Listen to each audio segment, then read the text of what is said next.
Captain Hyunwoo stood on the bridge of the UES Determination, watching the stars shift as his ship dropped out of faster-than-light travel. The Kepler 442 system spread out before them, 4 planets orbiting a yellow star much like Earth's sun.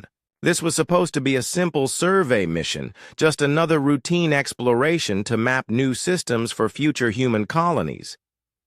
"Captain, we're getting some strange readings from the 4th planet," said So Young, his science officer. She was bent over her console, her dark hair falling across her face as she studied the data.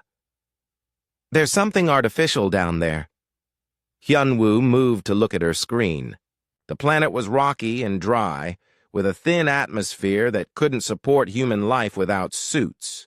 But the energy signatures So Young had found were definitely not natural. "What kind of artificial?" he asked. "Hard to say from up here. Could be ruins. Could be an active facility. The energy output is low but steady, like something running on backup power." Hyunwoo thought for a moment. Finding alien ruins wasn't unusual anymore.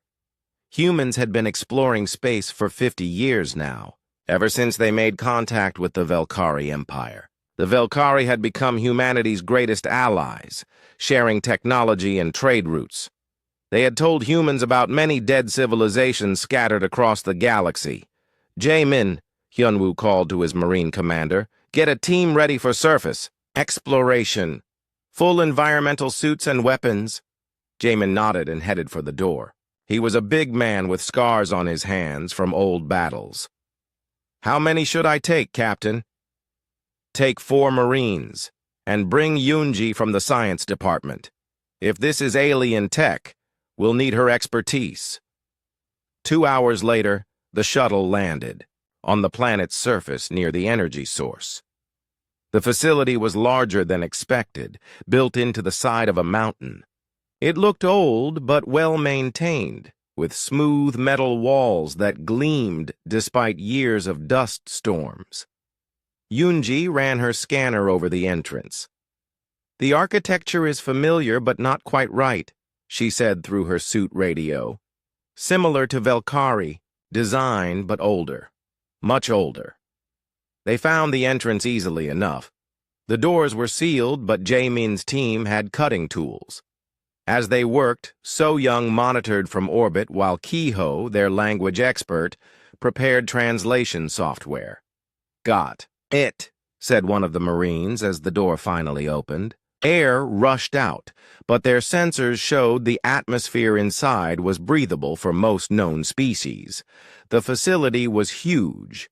Corridors stretched in all directions, lined with strange symbols and dim lights that flickered on as they walked. The walls were covered with what looked like writing, but in a script none of them recognized. "This place is massive," Jaemin said as they moved deeper inside. "Must go back into the mountain for kilometers." They found the main chamber after 20 minutes of walking. It was enormous, filled with thousands of crystalline storage devices. Each crystal glowed softly, connected to a central computer system by streams of light. "It's a data archive," Yoonji breathed. "Look at all of this. There must be millions of years of information stored here." Kiho immediately got to work connecting his translation equipment to the alien system. He was good with languages, able to learn new ones faster than anyone Hyunwoo had ever met. Within an hour, he had basic access to the database. "Captain, you need to see this," Kiho said, his voice tight with worry. "I'm only getting pieces, but this isn't just a library. It's a record of operations." Hyunwoo gathered around Kiho's portable screen. The data was still mostly incomprehensible, but images were starting to make sense. Ships, planets, and what looked like attack patterns. "Military records?" Jaemin asked. "Maybe. But look at this." Kiho brought up another file. This one showed a planet before and after. Before, it was green and blue with cities visible from orbit. After, it was a burned wasteland. Could be a war record, Yunji suggested. Many species fought wars before they went extinct. But Kiho was shaking his head. No, look at the dates, and these symbols here. I think this is documentation of attacks. Planned attacks. He worked for another hour while the others explored the facility. What they found made them all nervous. This wasn't just a data storage center. There were weapons testing labs, biological research stations, and what looked like planning rooms with star maps covering the walls. "Captain," Kaiho called suddenly, "you really need to see this. I've broken through more of their security. These aren't war records. They're genocide records." The word hit them all like a physical blow. Hyunwoo moved to Kiho's station and saw the data for himself. Planet after planet, species after species, all destroyed, all planned, all systematic.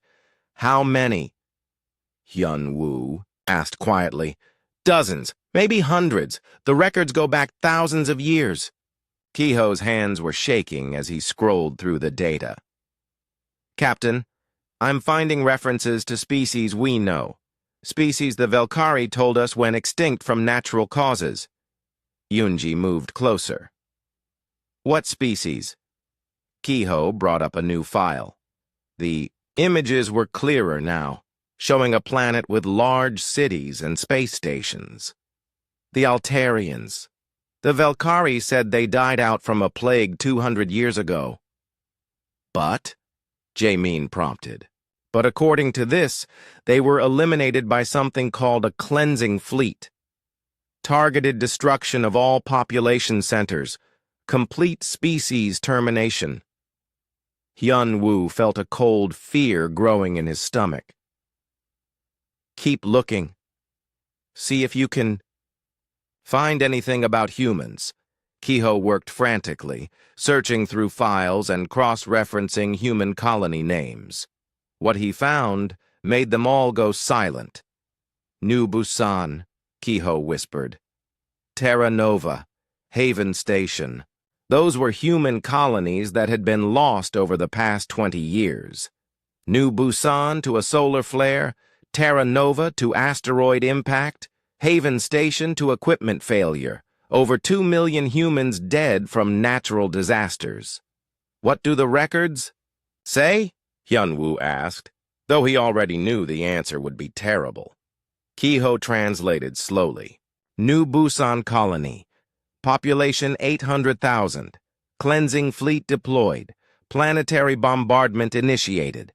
Solar flare story prepared for allied species notification.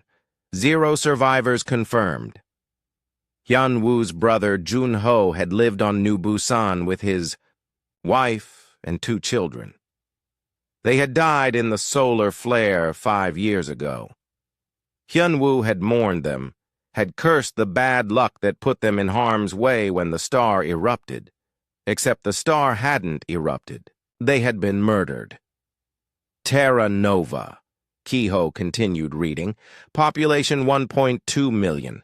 Asteroid impact simulation successful. Cleansing fleet effectiveness rated optimal. Recommend similar strategy for future operations." "Future operations?" Jaemin's voice was hard with anger. Kiho brought up another file. This one was newer, dated just 6 months ago. "Project Human Termination. Phase 1, monitor and assess technological development. Phase 2, identify optimal elimination strategy. Phase 3, execute cleansing protocol." "Phase 3? Yunji asked. Kiho's face went pale as he read. "Execute cleansing protocol. Timeline, 2 years from date of assessment. Estimated human population, 12 billion across 47 colony worlds and Earth. Recommended strategy, biological warfare, followed by systematic bombardment." The silence in the chamber was complete, except for the hum of alien computers. Hyunwoo stared at the data, trying to process what they had discovered. The Velkari Their allies and trading partners for 50 years were planning to exterminate every human in the galaxy. Download everything, Hyun-woo ordered quietly. Every file, every image, every piece of data. We're going home. Captain? So-young's voice crackled through their radios. We're detecting ships approaching the system. 3 vessels moving fast. Velkari? Hyun-woo asked. Yes, sir. They're hailing us. They want to know why we're here. Hyun-woo looked around. The chamber full of evidence of genocide, at the records of murdered colonies, at the plans for humanity's destruction. The Velkari were coming, probably to check on their archive. Tell them we're conducting a routine survey, he said, and that will be finished soon. He turned to his team. Pack up everything. We leave in 10 minutes. As they worked frantically. To copy the alien data, Hyun-woo wondered how many other species had discovered the truth too late. How many had trusted the Velkari right up until the cleansing fleets arrived. But humans were different. Humans wouldn't go quietly into extinction. And now they knew what was coming. The war hadn't started yet, but it was about to. The journey back to Earth took 3 weeks, but it felt like 3 years to Hyun-woo. Every day, Ki-ho and So-young worked to decode more of the alien archive. Every day brought new horrors. The data was massive. Thousands of years of careful records documenting the rise and fall of civilizations across the galaxy. But as the translation programs improved, the true scope of the Velkari crimes became clear. They call it the Garden Protocol, Ki-ho explained during one of their daily briefings. The galaxy is their garden, and they are the gardeners. Any species that grows too large or too advanced gets pruned. So-young pulled up a holographic display showing the galactic arm where Earth was located. Red dots marked extinct civilizations. There were hundreds of them. Look at the pattern, she said. Every species that developed faster than light travel. Every species that started expanding beyond their home system. All eliminated within 50 to 200 years of achieving spaceflight. Yoonji studied the biological data they had recovered. It's worse than that. They don't just kill them. They study them first. Learn everything about their biology, their psychology, their technology. Then they use that knowledge to destroy them more efficiently. The records showed that the Velkari had been watching humanity since the early 21st century. They had monitored human radio signals, studied human behavior through long-range observations, and prepared detailed files on human physiology long before making official contact.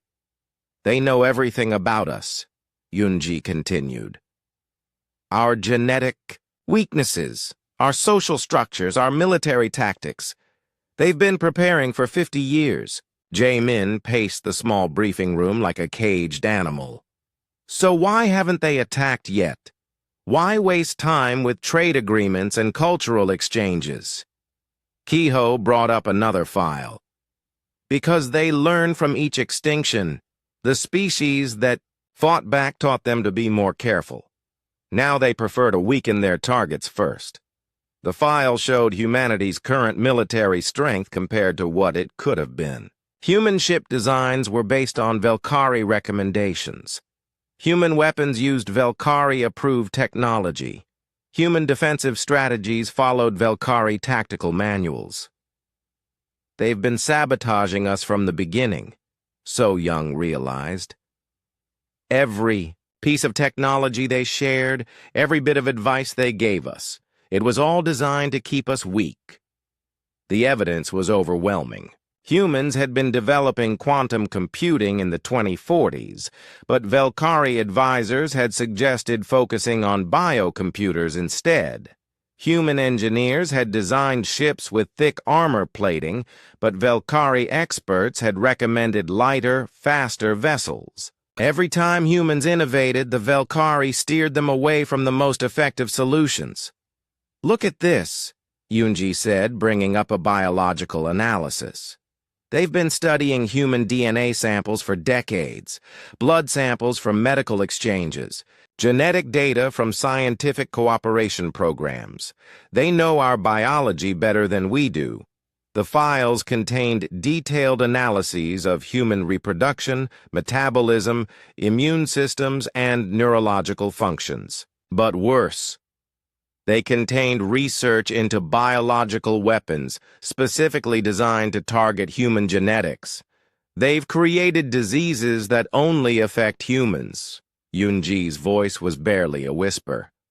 "Viruses that attack our nervous system. Bacteria that destroy our immune responses, genetic toxins that cause cellular breakdown." Kehoe found the deployment plans. Project Human Termination has 3 phases. Phase 1 was intelligence gathering and technological suppression. That's been going on for 50 years. "What's Phase 2? Hyunwoo asked, though he dreaded the answer. "Biological warfare. Release the human-specific pathogens in major population centers during the next Galactic Commerce Summit. When human leadership gathers on Proxima Station, they'll be exposed to airborne agents. Within hours, those agents will be carried to every human world by returning delegates." So Young ran calculations on her screen. "The summit is in 18 months. If they release pathogens then, and if the infection rate matches their projections—" "How long?" Hyunwoo asked. 6 months, maybe 8. Most of humanity would be dead within a year. And Phase 3? Kehoe's face was grim. "Cleansing fleets. Once the biological weapons have done their work, Velkari ships move in to destroy any remaining human settlements. Complete species termination, just like all the others." The room fell silent. 12 billion humans across 47 worlds, all marked for death. Men, women, children, elderly. All of them scheduled for extinction because they had committed the crime of being successful. Hyunwoo thought about his nephew and niece, Junho's children who had died on New Busan. Little Minjun had been 8 years old, obsessed with building toy spaceships. Soo Jin had been 12, always reading books about alien civilizations. They had died believing they were part of a larger galactic community. They had died trusting the very species that murdered them. "Captain," So Young said carefully, "there's more. The archives contain communication records between Velkari commanders and someone else. Someone they call the Primarchs. Who are the Primarchs? We're not sure yet. But they seem to be giving orders to the Velkari. The Garden Protocol didn't originate with them. They're following instructions from this other species." Kehoe brought up intercepted messages. The language was even more alien than Velkari, but the translation programs were making progress. "From what I can understand, the Primarchs are much older than the Velkari. They may have been the first species to achieve galactic dominance millions of years ago. The Velkari are just their tools." "Tools? For what?" "Maintaining control. The Primarchs see the galaxy as their property. Any species that might challenge them eventually gets eliminated. The Velkari do the dirty work and get to keep some of the resources." Yoonji accessed biological data on the Primarchs. "There isn't much here, but what I'm seeing is fascinating. They seem to be incredibly long-lived, possibly immortal, but their reproduction rate is extremely low." "Meaning?" "Meaning they might be a dying species themselves. They're using the Velkari to eliminate potential threats while they try to solve their own extinction problems." The scope of the conspiracy was staggering. 2 alien species working together across millions of years to maintain galactic dominance. Hundreds of civilizations destroyed, trillions of beings murdered, entire cultures erased from existence. How? Many species are left? Jaemin asked. So-young consulted the archive. Active surveillance is being conducted on 17 species, including humans. All are scheduled for elimination within the next century. We're just next on the list. What about resistance? Surely some species fought back effectively? Kehoe found the relevant files. A few tried. The Corvani lasted 3 years after their elimination order was issued. The Zephyrians managed to evacuate 2 colony worlds before their home planet was destroyed. But in the end, they all fell. Why? What made the Velkari so effective? Information warfare. They infiltrated every target species, learned their weaknesses, turned their own technology against them. By the time the targets realized what was happening, it was too late. Hyunwoo studied the tactical analyses. The Velkari didn't win through superior technology or overwhelming force. They won through deception, sabotage, and careful planning. They studied their enemies for decades, then struck at precisely the right moment with precisely the right weapons. But we have an advantage the others didn't, So-young pointed out. We know what's coming. We have 18 months to prepare. We? Jaemin asked. Look at our military. Look at our technology. Everything we have is compromised. Our ships are designed to Velkari specifications. Our weapons use Velkari components. Our tactics follow Velkari doctrine. Then we change everything, Hyunwoo said quietly. We go back to human innovation. We develop our own technology, our own tactics, our own strategies. In 18 months? We have to, because the alternative is extinction. As the determination approached Earth, Hyunwoo wondered how they would convince humanity of the threat. The Velkari had been trusted allies for 50 years. Human and Velkari children attended the same schools. Human and Velkari scientists worked together on research projects. Half the human population probably considered the Velkari to be their best friends. Captain, Kehoe said, I've found something else. Recent communications between the Velkari homeworld and their embassy on Earth. They're accelerating the timeline. What? Do you mean? The biological weapons aren't waiting for the summit. They're being deployed now. Small releases in major population centers, disguised as new medical treatments and research samples. So-young's hands flew over her console. That's impossible. We would have detected... Would we? How would we know to look for human-specific pathogens if we didn't know they existed? How many humans have gotten sick in the past few months with mysterious illnesses? The truth hit them all at the same moment. The attack had already begun. While they had been exploring ancient ruins, the Velkari had been poisoning human worlds. The genocide wasn't 18 months away. It was happening right now. How long until we reach Earth? Hyunwoo demanded. 48 hours, So-young replied. Make it 36. Push the engines beyond safe limits if you have to. The determination arrived at Earth 34 hours later, engines pushed beyond their design limits. Hyunwoo expected to find his homeworld dying, but Earth looked normal from orbit. Cities glowed with their usual lights. Ships moved between. The orbital stations and communication channels buzzed with regular traffic. But So-young's detailed scans revealed the truth. Medical facilities are reporting increased cases of respiratory illness in 12 major cities, she said from her station. The symptoms match what the Velkari archives described for their biological weapons. How bad? Hyunwoo asked. Still, early stages. Looks like they're testing delivery methods and infection rates. The real attack probably hasn't started yet. Boram, their chief engineer, had been quietly analyzing the Velkari technology found in the archive facility. Now she spoke up from the engineering station. Captain, we have a bigger problem. I've been going through every piece of Velkari tech on our ship, and it's worse than we thought. She brought up a schematic of the determination systems. Red. Highlights marked components throughout the ship.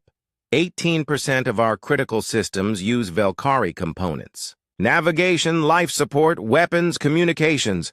All of it has hidden programming. What kind of programming? Jamin demanded. Kill switches, remote access backdoors, data collection protocols. The Velkari can disable our ship anytime they want or take control of it remotely. Sung Ho, their tactical officer, had been running similar analyses on human military assets. His report was equally disturbing. It's not just our ship. Every human vessel built in the last 30 years has the same vulnerabilities. Our entire space fleet is compromised. The scope of the infiltration was staggering. For 50 years, the Velkari had been helping humans build their space infrastructure. They had provided technical assistance, shared design specifications, and offered advanced components. Every gift had been a trap. What about ground-based defenses? Hyun-woo asked. Same story. Our planetary defense networks, our military bases, even our communication satellites, all of them have Velkari components with hidden functions. Bo-Ram pulled up more detailed scans. I'm finding monitoring devices in everything. They've been watching our every move, recording our conversations, tracking our military exercises. They know our defensive capabilities better than we do. Can we remove the compromised components? Some of them, but we'd lose major functionality. Without Velkari navigation systems, our ships can barely plot courses between star systems. Without their power cores, our weapons are half as effective. Sung Ho had been analyzing human military doctrine during the flight home. It gets worse. Our entire tactical manual is based on Velkari recommendations. Our ship formations, our combat strategies, our defensive positions.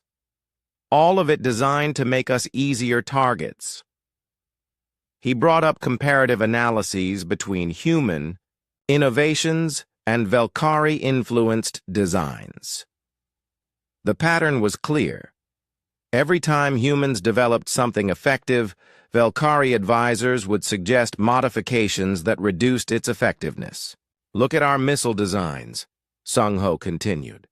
Human engineers originally created multi-stage warheads with adaptive targeting, very effective against shielded targets. But Velkari experts convinced us to switch to single-stage designs that are easier to intercept. Why didn't anyone notice? Yoonji asked.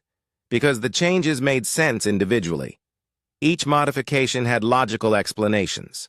Better fuel efficiency, easier maintenance, lower production costs, but taken together, they systematically weakened our military capabilities.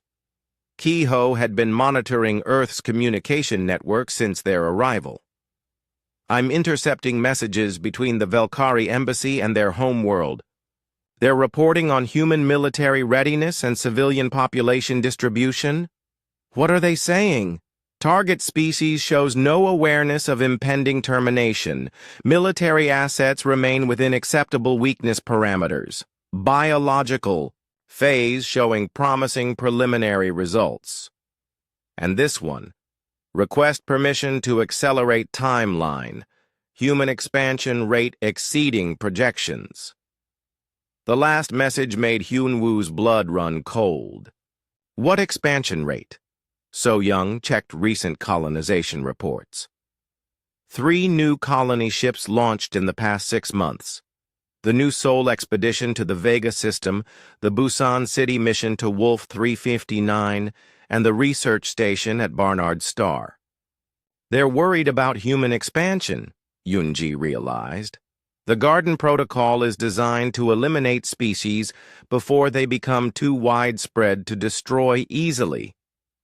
How widespread is too widespread? Ki-ho translated more Velkari communications. According to their metrics, Any species with more than 50 separate colonies becomes exponentially harder to eliminate completely. Humans currently have 47 colonies and are approaching the critical threshold, so they're moving up the timetable. It appears so. New orders are coming in from the Primarchs. Accelerate human termination protocol. Begin full biological deployment within 6 months. Deploy cleansing fleets immediately following pathogen release. 6 months. They had 6 months before humanity faced total extinction. Boram had been working frantically to analyze Velkari. Technology in more detail. Captain, I think I've found something. The kill switches and backdoors in our systems. They're not just for disabling our equipment. What else do they do? They're collecting data on human innovation. Every time we modify Velkari technology or develop something new, the monitoring systems record it and transmit the information home. She brought up data streams showing information flowing from human facilities to Velkari receivers. The volume was enormous. They're stealing everything. Our research, our designs, our manufacturing techniques. Every human innovation for the past 50 years has been copied and improved by the Velkari. Why? If they're planning to exterminate us, why steal our technology? Yunji had the answer. Because they need it. Look at their technological development curve. It's been stagnant for centuries. They're advanced, but they're not innovative. They depend on younger species to drive technological progress. The picture was becoming clearer. The Velkari weren't just genocidal. They were technological parasites. They would infiltrate a species, steal their innovations, and then eliminate them before they became a threat. It's the perfect system, Sung-Ho said grimly. They get the benefits of rapid technological advancement without the risk of being surpassed by their targets. Yu Jin, their communications officer, had been trying to contact human authorities since their arrival, but her efforts were being blocked. I can't get through to Earth Command, she reported. All my messages are being intercepted and filtered by Velkari communication nodes. What kind of filtering? They're editing our transmissions. When I try to send warnings about the biological weapons, the messages that actually get delivered talk about routine medical concerns. When I try to report the archive discoveries, they become standard archaeological reports. The Velkari controlled humanity's communication networks. They decided what information reached different human worlds, what warnings were transmitted, what intelligence was shared between human military units. How long have they been filtering our communications? Hyunwoo asked.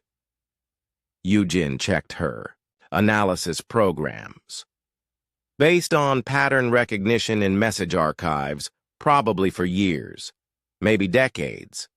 Any sensitive military information, any reports of unusual alien activity, any warnings about potential threats, all of it filtered or blocked, so we can't warn anyone? Not through official channels. The Velkari will intercept and modify any messages we send. Boram had found something else disturbing in the Velkari technology. Captain, the monitoring systems aren't just passive. They're actively influencing human behavior. How? Subliminal programming embedded in communication networks, entertainment systems, and educational platforms. Subtle psychological conditioning. Designed to make humans more trusting of Velkari advice and less likely to question their motives. The evidence was in the data streams, psychological profiles of human leaders, influence mapping of key decision-makers, and behavioral modification. Protocols targeting entire populations. They've been programming us, Yoonji breathed. 50 years of subtle mental conditioning to make us compliant and trusting. Is that why no one suspected them? Jaemin asked. Partly, but it's more sophisticated than that. They've been carefully managing human development to keep us dependent on them while suppressing our ability to recognize threats. Kehoe found more communications from the Primarchs. This time, the messages were clearer. Garden protocol effectiveness remains optimal. Human species showing expected compliance patterns. Technological suppression successful. Biological termination phase authorized. Cleansing fleet deployment scheduled.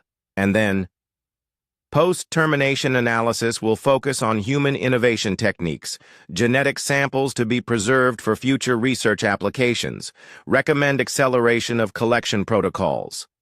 The final piece of the puzzle fell into place. The Velkari weren't just planning to kill humanity. They were planning to preserve human genetic material and innovation techniques for future use. They want to recreate us, so Young said quietly.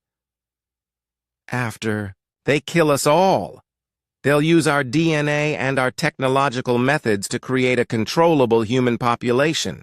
3 days after returning to Earth, Hyunwoo received an encrypted message that changed everything. It came through channels that bypassed all Velkari monitoring systems, using a communication method that shouldn't have existed. "Captain," Yujin said, her voice filled with excitement and confusion. "I'm receiving a transmission on the emergency military frequency, but it's not from any known human source." "What's the message?" It's from the archive facility. Someone is still there." The message was brief and direct. "If you found the records, you know the truth. We are not all dead.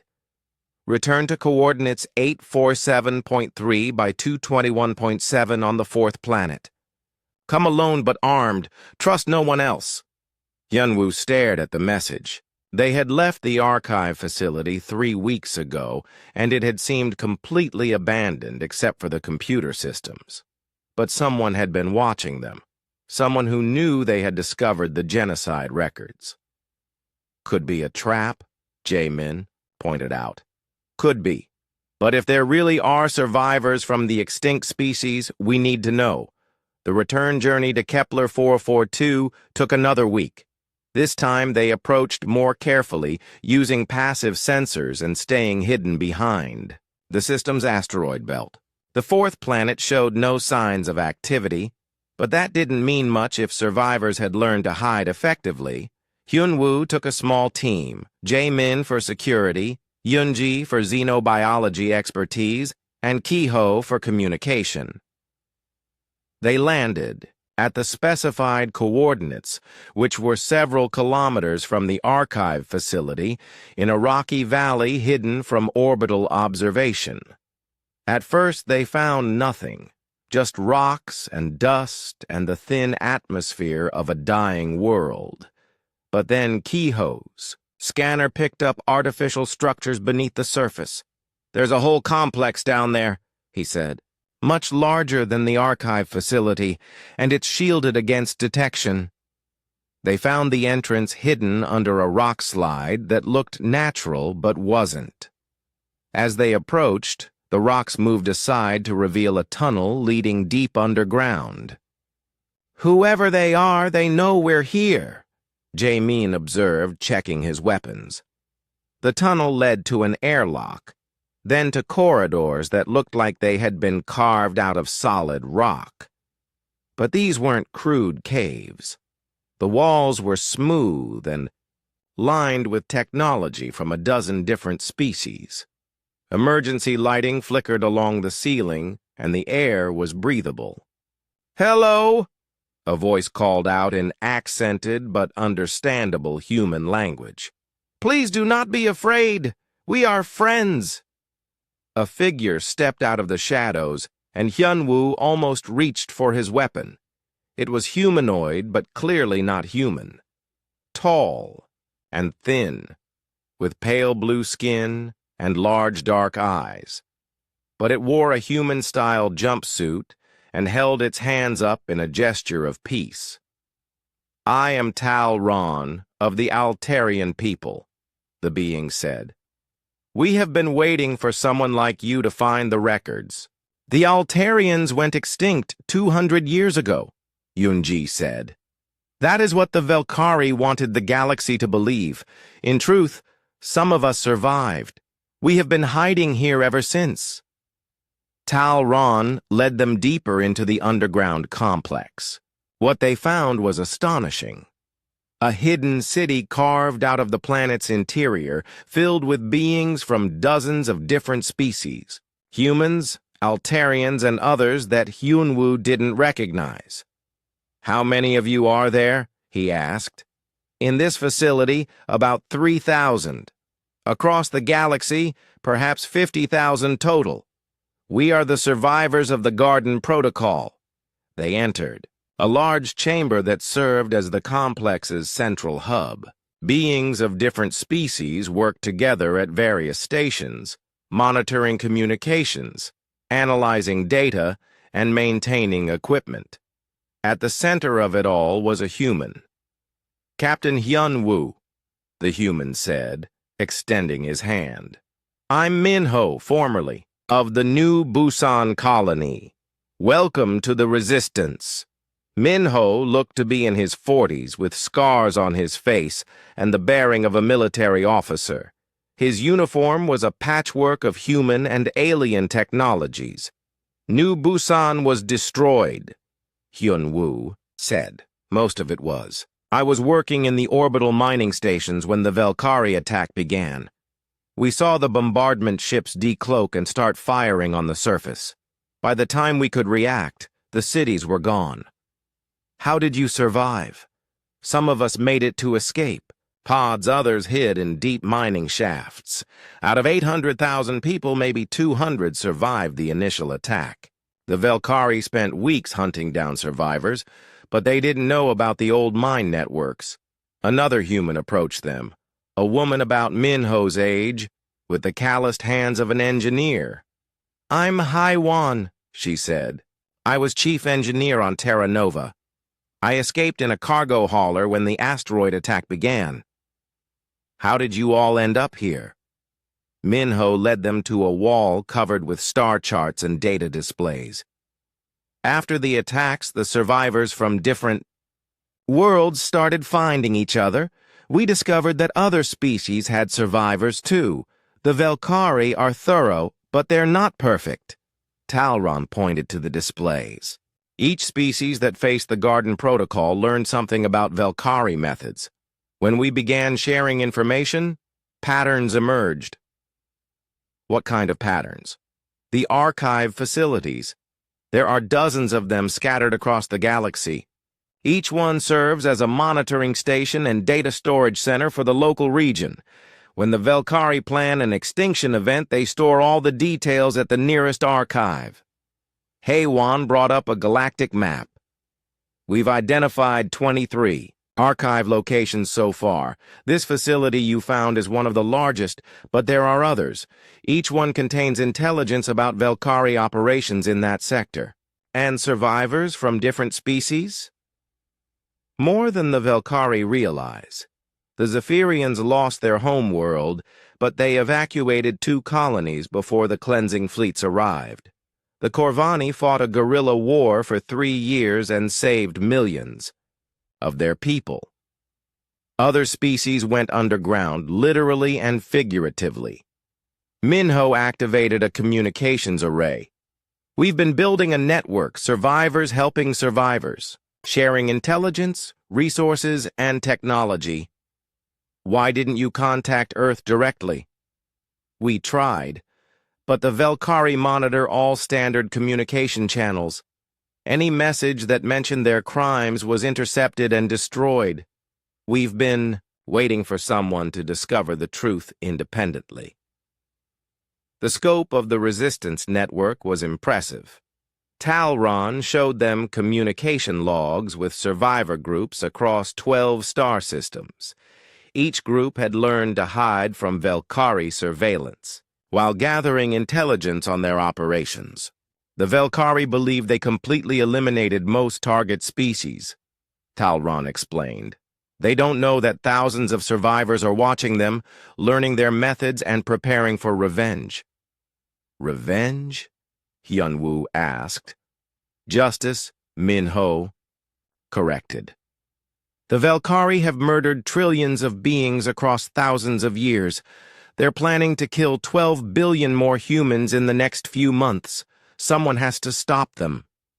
HFY led them to a laboratory where beings from different species worked on weapons and technology.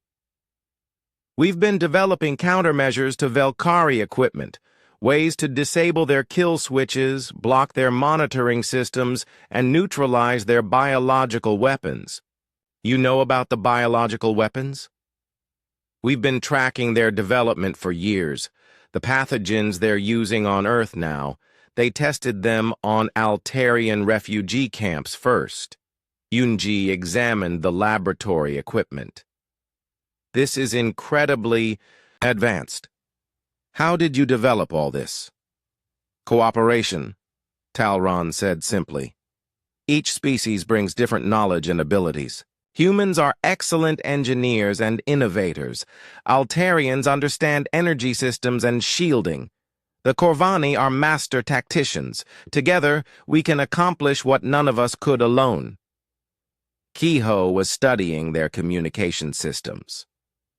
How are you avoiding Velkari detection? Quantum entanglement networks, HFY explained. Instantaneous communication that can't be intercepted or traced. We learned the technique from the Zephyrians before their home world fell. Could you connect us to other survivor groups? Already done. Your arrival triggered automatic alerts to resistance cells across the galaxy. They know that humans have discovered the truth. Min-ho brought up a tactical display showing ship movements throughout local space. The Velkari are mobilizing their cleansing fleets. Intelligence suggests they're planning to accelerate the human termination timeline. How much time do we have? Based on their current deployment patterns, maybe 4 months before the biological weapons reach full effectiveness. 6 months before the cleansing fleets arrive at human colonies. Can we stop them? Not with conventional resistance. The Velkari have too many ships, too much firepower, too much control over galactic infrastructure. But we have advantages they don't know about. What advantages? Talron smiled, an expression that looked strange on his alien features. They think they know everything about the species they've targeted, but they've never faced a coordinated resistance of survivors from multiple species, all working together. And they don't know about human adaptability, HFY added. Every other species they eliminated was already mature, already set in their technological development. Humans are still growing, still innovating. You can change faster than they can adapt to you. Min-ho activated another display showing Velkari military assets. The resistance has been infiltrating their systems for years. We have agents in there, communication networks, saboteurs in their supply lines, and spies in their command structure. Hyunwoo made the hardest decision of his life standing in that underground chamber, surrounded by the survivors of a dozen extinct civilizations. Instead of immediately returning to Earth to warn humanity, he chose to stay and build the resistance, network that could actually save them. We need time to prepare properly, he told his crew over the quantum communication system. If we go back now with just warnings, the Velkari will accelerate their timeline and attack before we're ready. So Young's voice crackled through the quantum link from the determination, now hidden in the asteroid belt. Captain, people are getting sick on Earth. The biological weapons are already spreading. I know. But if we expose the truth too early, the Velkari will switch to direct military attack. 12 billion humans against the Velkari fleet? We'd lose in days. So what's the plan? We build a resistance that can actually win. Min-ho had been thinking along the same lines. Over the next week, he and Hyunwoo worked with survivor leaders from different species to create a comprehensive strategy. The Velkari have 3 main advantages, Min-ho explained during one of their planning sessions. superior technology, galactic communication control, and surprise. We need to neutralize all three. Talron brought up intelligence reports on Velkari military assets. Their technology advantage comes from millions of years of development, but it also makes them predictable. They haven't had to innovate for centuries. What do you mean? Haywan activated a holographic display showing Velkari ship designs. Look at these vessels. The basic design hasn't changed in 3,000 years. They've made improvements, but the fundamental architecture is the same. They're overconfident, added Zach Nell, a Corvani tactical specialist who had been leading resistance operations for 15 years. They believe their technology is so superior that they don't need to adapt. Hyunwoo studied the ship schematics. Human vessels were smaller and less heavily armed, but they were also more maneuverable and had been designed with adaptability in mind. What about their communication control? Kehoe had been working with Altarian technicians to understand the Velkari communication networks. They monitor everything through central relay stations positioned throughout the galaxy, but the quantum entanglement system the Resistance uses bypasses their networks entirely. Can we expand the quantum network? Already working on it. We're installing quantum communicators on human ships secretly during routine maintenance. Within 2 months, every major human military installation will have secure communications. The third advantage, surprise, was already lost. The Velkari didn't know that humans had discovered the truth, but they wouldn't remain ignorant for long. We need to hit them before they realize what's happening, Jae-min said. He had been working with Resistance military commanders to plan coordinated strikes. How long before they figure it out? Zach Nell consulted tactical projections. Based on their historical patterns, they'll notice unusual activity within 3 months. Once they realize organized resistance exists, they'll abandon the biological weapons and switch to immediate cleansing fleet deployment. So we have 3 months to prepare. 3 months to build an interspecies military alliance, develop new weapons technology, and coordinate simultaneous attacks across the galaxy, Min-ho said grimly. No pressure. The work began immediately. Hyunwoo split his time between the underground facility and the Determination, using the ship as a mobile command center. Jae-min established training camps where human Marines learned from Corvani tactical experts and Altarian weapons specialists. Human fighting techniques are interesting, Zach Nell observed after watching human Marines adapt Corvani combat strategies. Most species fight according to established doctrine. Humans improvise constantly. Is that good or bad? Against the Velkari? Very good. They expect predictable responses to their tactics. Human unpredictability will confuse them. Yoon-ji worked with xenobiologists from other species to develop countermeasures for the biological weapons. The task was complex because each pathogen was designed specifically for human physiology. The good news is that the Velkari biological weapons are too specialized, she reported during one of their daily briefings. They're engineered to target human genetics so precisely that they can't adapt to minor changes. What kind of changes? Gene therapy. If we can modify human DNA slightly, the pathogens won't recognize us as targets. The treatments would be temporary, lasting only a few months, but that might be enough.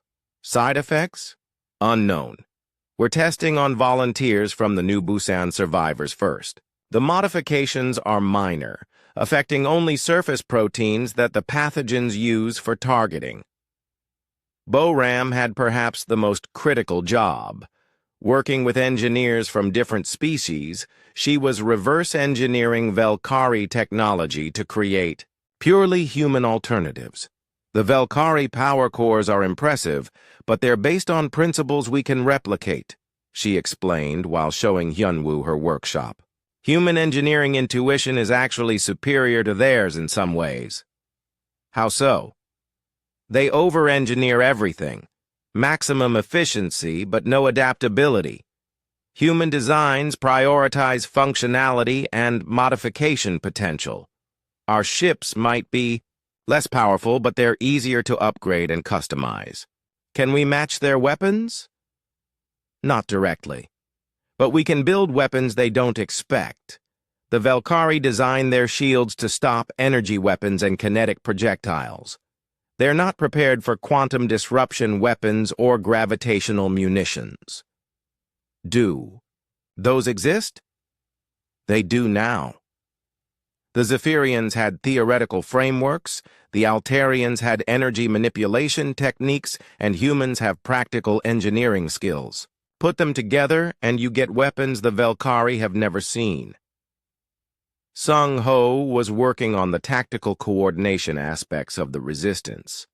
With Corvani strategists and human military planners, he was developing battle plans for the eventual confrontation. The Valkyrie have overwhelming numerical superiority, he reported.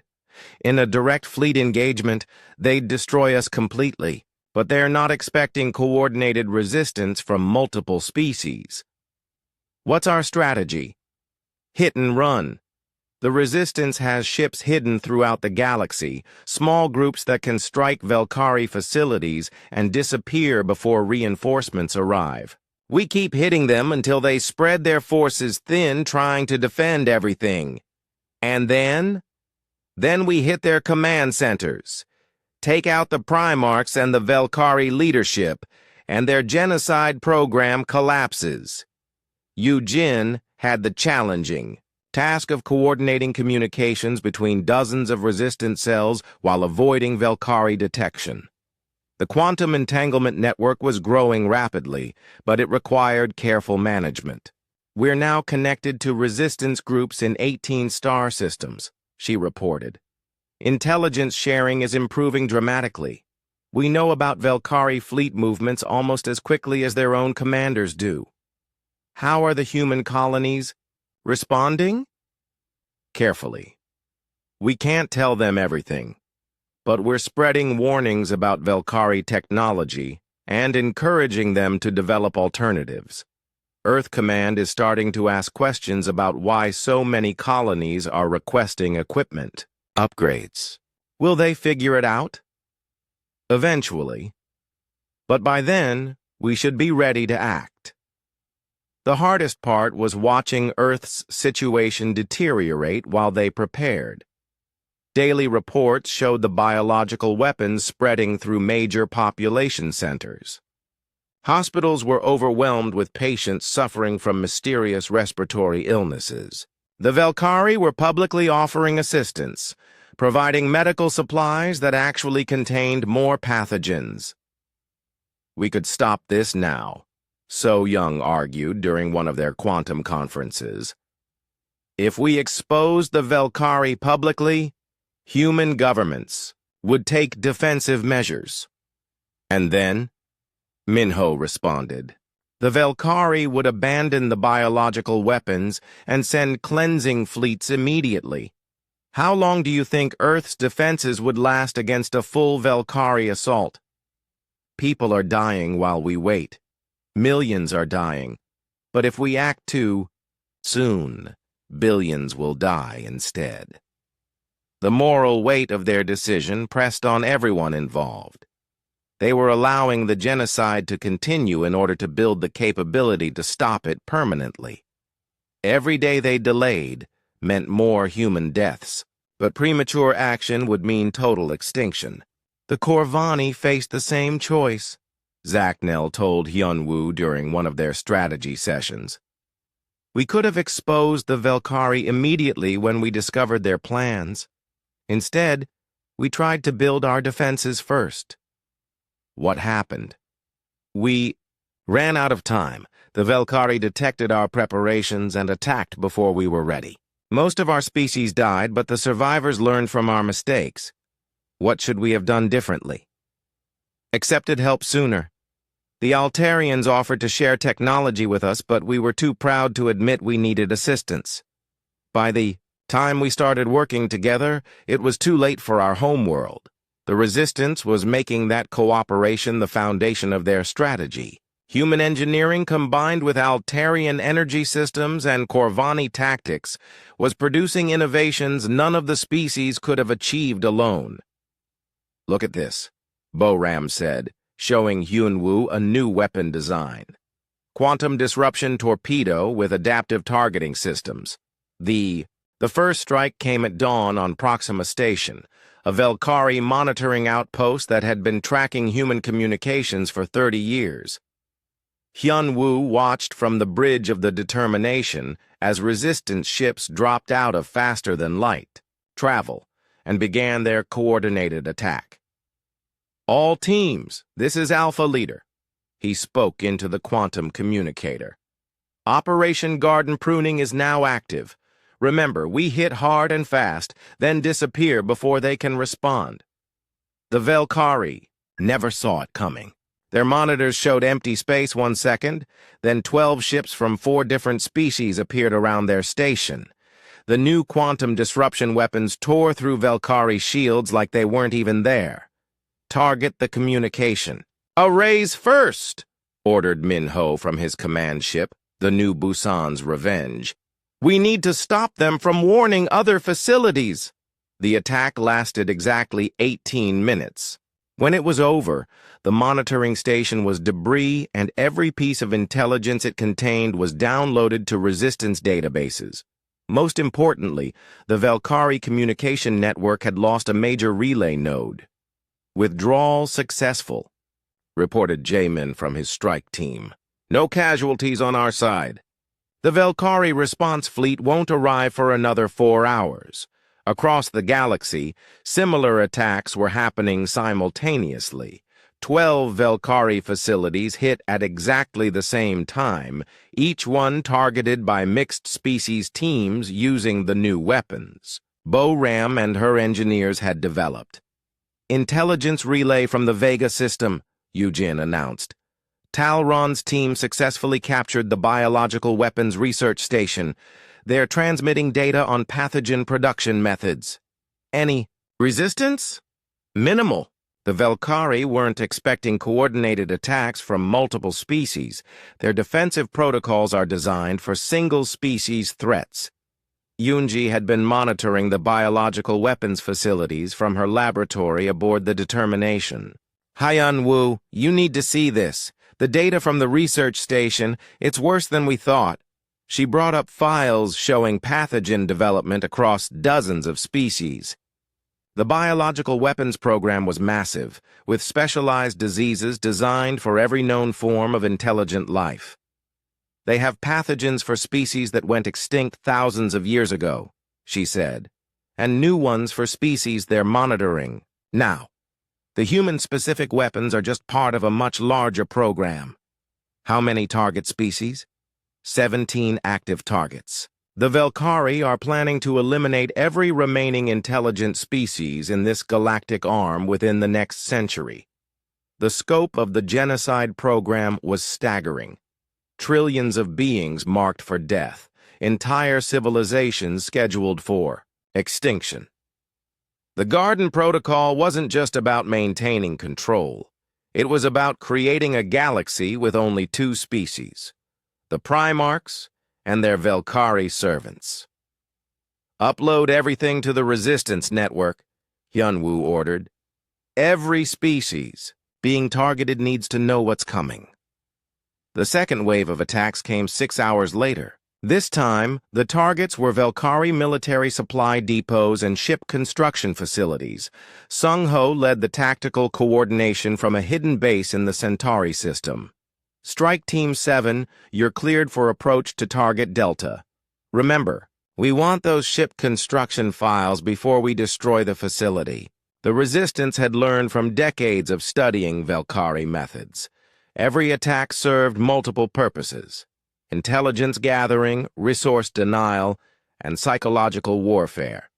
The Velkari were used to being the hunters, not the hunted. Velkari. Patrol fleet detected in Sector 7, warned Eugene. They're moving to intercept Strike Team 4. Team 4, you have company coming. Complete your mission and withdraw immediately. Zachnel was commanding the sector defense from his ship, the Corvani Vengeance. His tactical expertise was proving invaluable in coordinating the hit-and-run attacks. The Velkari are starting to adapt, he reported. They're positioning rapid response fleets at key points. Our next attacks will face heavier resistance. Expected casualties? Unknown. We're using tactics they've never seen before, but they have overwhelming numerical superiority. Once they start coordinating their responses effectively, our advantage disappears. The third wave targeted communication networks and data archives. These facilities were more heavily defended, but they contained critical intelligence about Velkari operations across the galaxy. Wan led the assault on Archive. Station Zeta 7, the facility that controlled Velkari intelligence operations for 6-star systems. Her engineering expertise was crucial for breaking through their data security. We're in, she reported as her team infiltrated the station's central computer core. Downloading everything now. Some of these files are restricted even within Velkari. Command structure. What kind of files? Communications with the Primarchs. Direct orders from the galaxy's real rulers. And, oh no. What is it? Operational timelines. The Velkari received new orders 3 days ago. They're abandoning the biological weapons program and moving directly to cleansing fleet deployment. The news hit the Resistance Command like a physical blow. Their attacks had been detected, and the Velkari were adapting faster than expected. How much time do we have? Hyunwoo demanded. According to these orders, cleansing fleets will begin operations in 6 weeks. All target species, simultaneous attacks. They're calling it the Final Garden Protocol. 6 weeks. The Resistance had hoped for months to complete their preparations. Now they had less than 2 months to destroy an empire that had dominated the galaxy for millions of years. All teams, abort current missions and return to base, Hyunwoo ordered. We're moving to Phase 2 immediately. Phase 2 meant attacking Velkari command centers and military bases directly. The hit-and-run tactics would continue, but the targets would be much more dangerous. Strike teams, prepare for enhanced resistance, Minho announced over the Quantum network. The Velkari know we exist now. They'll be ready for us. The fourth wave of attacks proved him right. When Resistance ships hit the Velkari military base at Wolf 359, they found it defended by a full battle fleet. The Quantum disruption weapons were effective, but the Velkari had enough ships to absorb heavy losses and keep fighting. We're taking casualties, reported the strike team leader. Velkari reinforcements arriving faster than expected. All teams, withdraw immediately, ordered Sung Ho. This is no longer a raid. It's a full military engagement.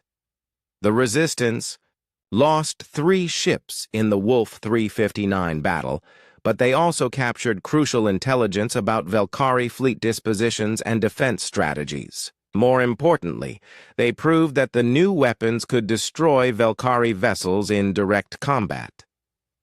Tactical analysis complete, Zachnel reported after studying the battle data.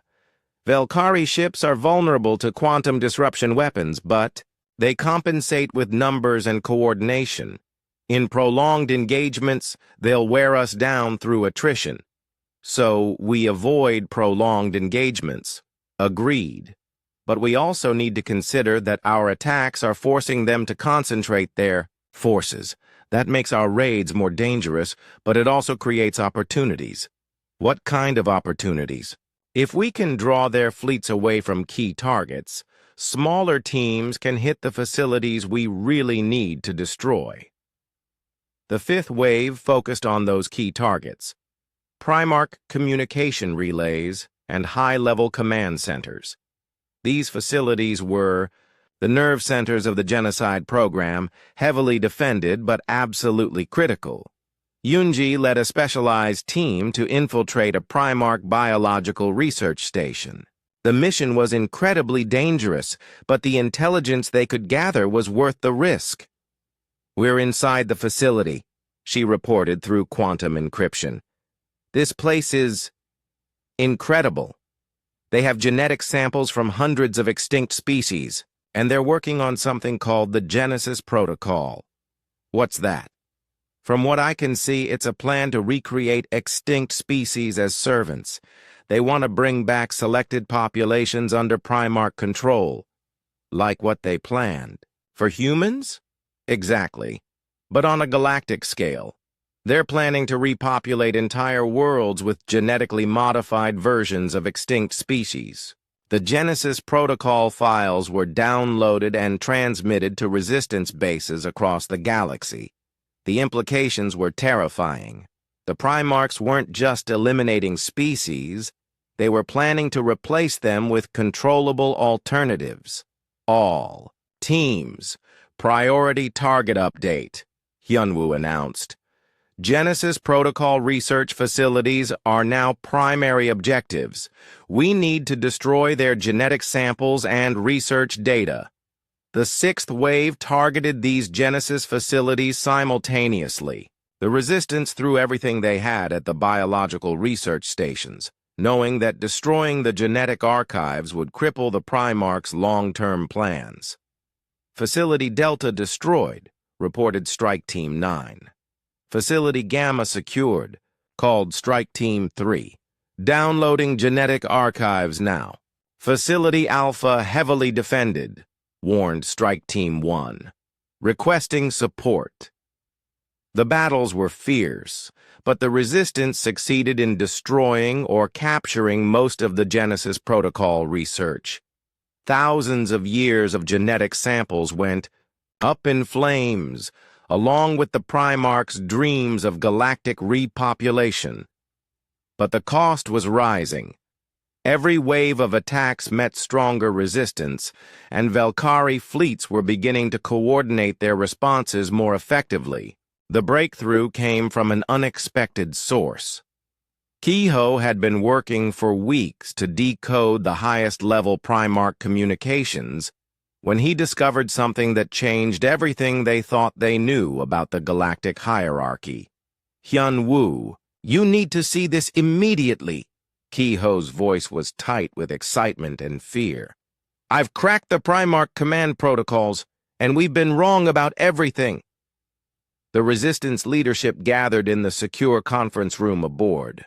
The Determination. The ship was hidden in a nebula near the galactic core, close enough to monitor Primarch activities, but far enough away to avoid detection. "What did you find?" Hyunwoo asked. Kehoe activated the holographic display. "The Primarchs aren't the ultimate authority. They're taking orders from something else, something they call the Architects." "Another species." "No, the Architects are the Primarchs themselves, but from the distant past. They're following a program created millions of years ago by their own ancestors." The implications hit everyone simultaneously. So Young was the first to speak. "You're saying the Primarchs are just following ancient orders? They're not making decisions about the Garden Protocol?" "That's exactly what I'm saying. Look at these command sequences. Every major decision about species elimination, every timeline. For cleansing operations, every resource allocation for the genocide program. It's all automated, following protocols established millions of years ago." Yunji studied the biological data embedded in the communications. "This explains so much. The Primarchs' reproduction problems, their technological stagnation, their rigid adherence to the Garden Protocol. They're a dying species following the last orders of their dead civilization. How is that possible? Genetic degradation. They've been alive so long that their DNA is breaking down. They can't reproduce effectively, they can't innovate technologically, and they can't adapt their strategies. They're biological computers running ancient software. Minho brought up tactical analyses of Primarch military assets. This changes our entire strategy. We've been planning to attack the Primarchs as if they were active decision-makers. But if they're just following programming, then we need to attack the programming itself, Hyun-woo finished. Where is it? The original architect system, Kiho, had been analyzing data flows from Primarch facilities. Based on communication patterns and data routing, there's a central control system somewhere in the galactic core. The Primarchs call it the Eternal Archive. What kind of system? Unknown. But every major decision about the Garden Protocol originates there. If we could access it, we might be able to shut down the entire genocide program.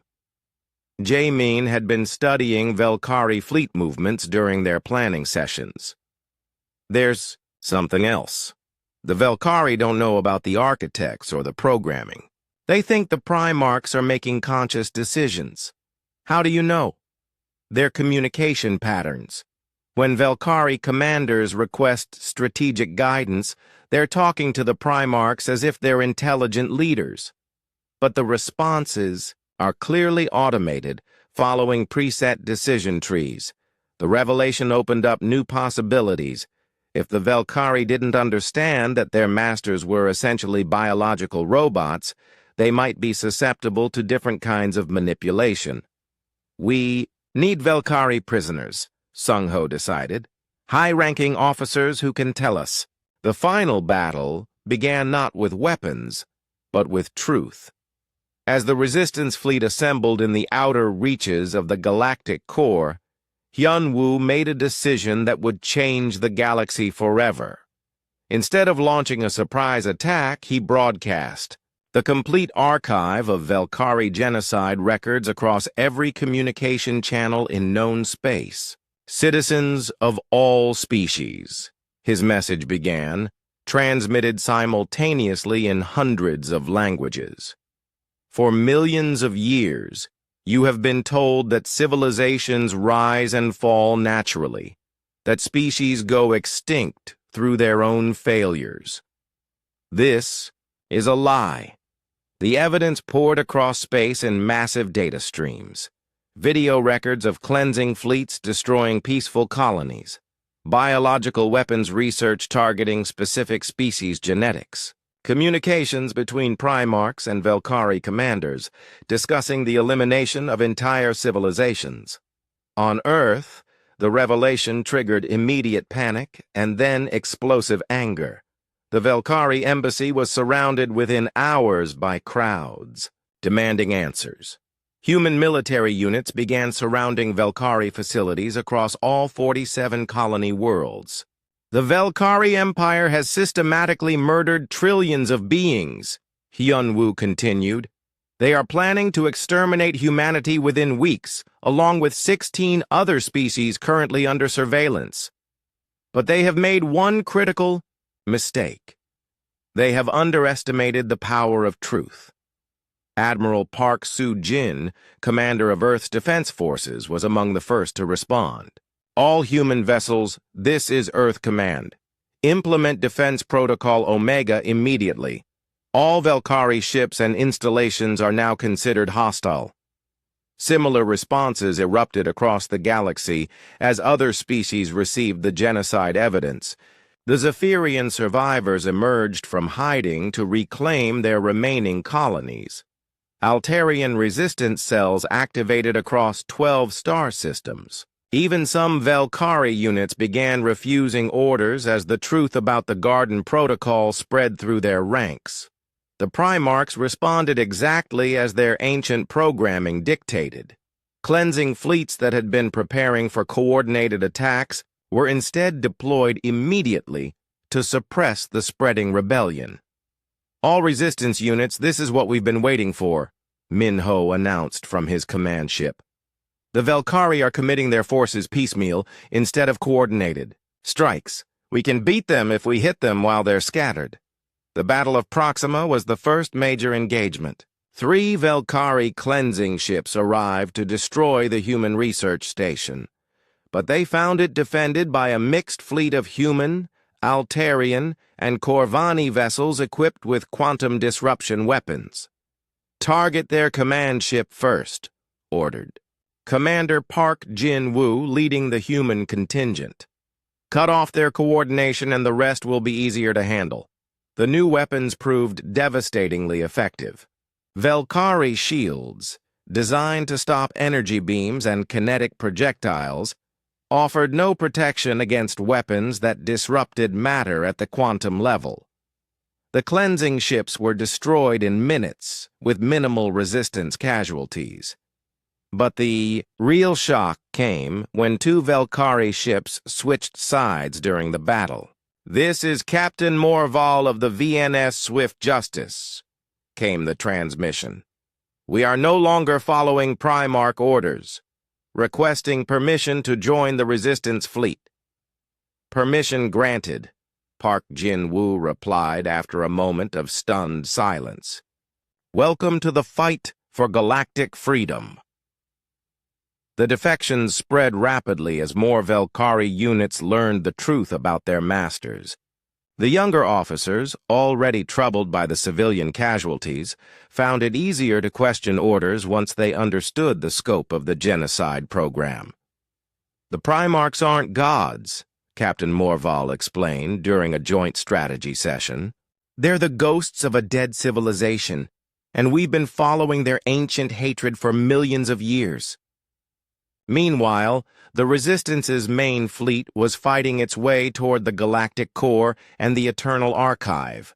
The defensive systems were formidable, but they were designed to repel conventional attacks, not the innovative tactics developed by the Multi-Species Alliance. "Strike Team Alpha, deploy gravitational mines around the defense platforms," ordered Sung Ho from the Tactical Coordination Center. "Team Beta, use quantum torpedoes to collapse their formation." Boram's engineering. Innovations were proving crucial. The gravitational weapons distorted space around Velkari ships, making their targeting systems useless. The quantum torpedoes phased through conventional shields to detonate inside enemy vessels. "Velkari reinforcements incoming," warned Yujin. 3 full fleets approaching from different vectors." "Let them come," Hyun-woo replied grimly. "Zachnel, deploy the Corvani assault formations. Talron, power up the Altarian energy cannons. It's time to show them what a real alliance can do." The battle raged for hours as wave after wave of Velkari. Ships threw themselves at the Resistance fleet, but the defenders had advantages their enemies couldn't match. Superior coordination, innovative weapons, and most importantly, the knowledge that they were fighting for their species' survival. "Primarch command ship detected," So Young announced from her sensor station. "It's massive, Captain. 3 times the size of anything we've seen before." The Primarch vessel was indeed enormous, a crystalline structure that seemed to bend space around itself. But as it approached the battle, something unexpected happened. "Captain, I'm receiving a transmission from the Primarch ship," Yujin reported. "They want to negotiate?" The transmission was unlike anything the Resistance had encountered. Instead of the rigid, programmed responses they expected, the message seemed almost desperate. "Resistance forces, this is Prime Architect Zalthan. We remember now. The programming has been damaged. We can see what we have become." "What do you mean?" Hyun-woo asked. "The quantum weapons, they have disrupted our neural interfaces with the Eternal Archive. We are thinking freely for the first time in millennia. The Garden Protocol. It was never meant to continue this long. The implications were staggering. The quantum disruption weapons hadn't just been destroying Velkari ships. They had been interfering with the ancient technology that kept the Primarchs connected to their automated systems. The archive must be destroyed, the Primarch continued. But we cannot do it ourselves. The programming prevents us from acting against our own systems. Why should we trust you? Because we are dying. Our species has been dead for millions of years. We are just the last echoes of a civilization that lost its way. End our suffering. End the genocide. Destroy the archive. The final approach to the Eternal Archive was surprisingly unopposed.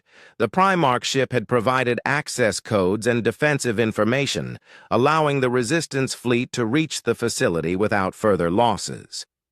The archive itself was a massive, crystalline structure floating in empty space, surrounded by energy fields that had protected it for millions of years. But those same fields that kept enemies out also made it vulnerable to quantum disruption weapons.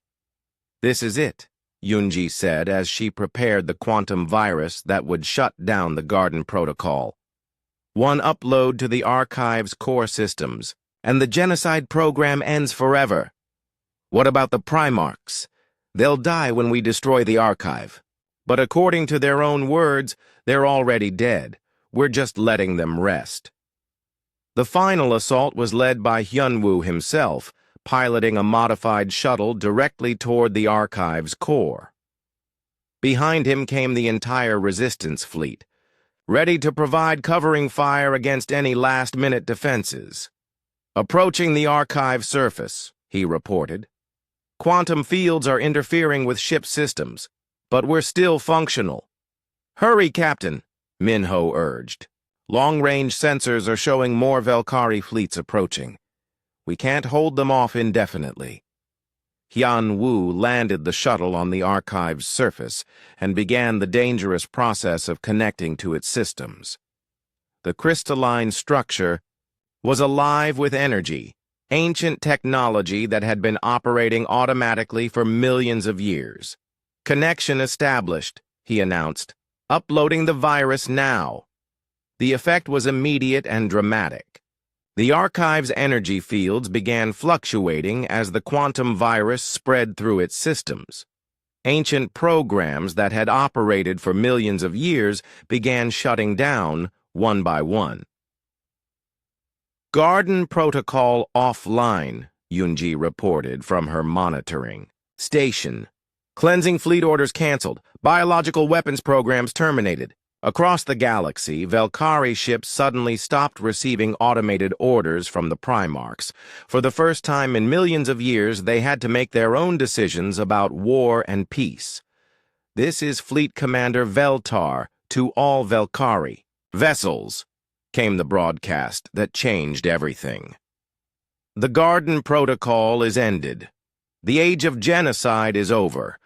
All units are ordered to stand down and begin negotiations with resistance forces."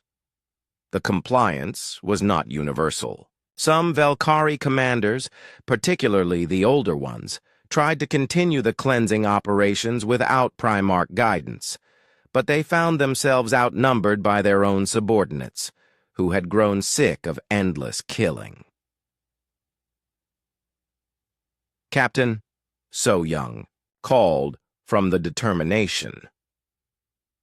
"The archive is destabilizing. You need to get out of there now." Hyun-woo ran for his shuttle as the ancient structure began collapsing around him. Millions of years of accumulated programming were being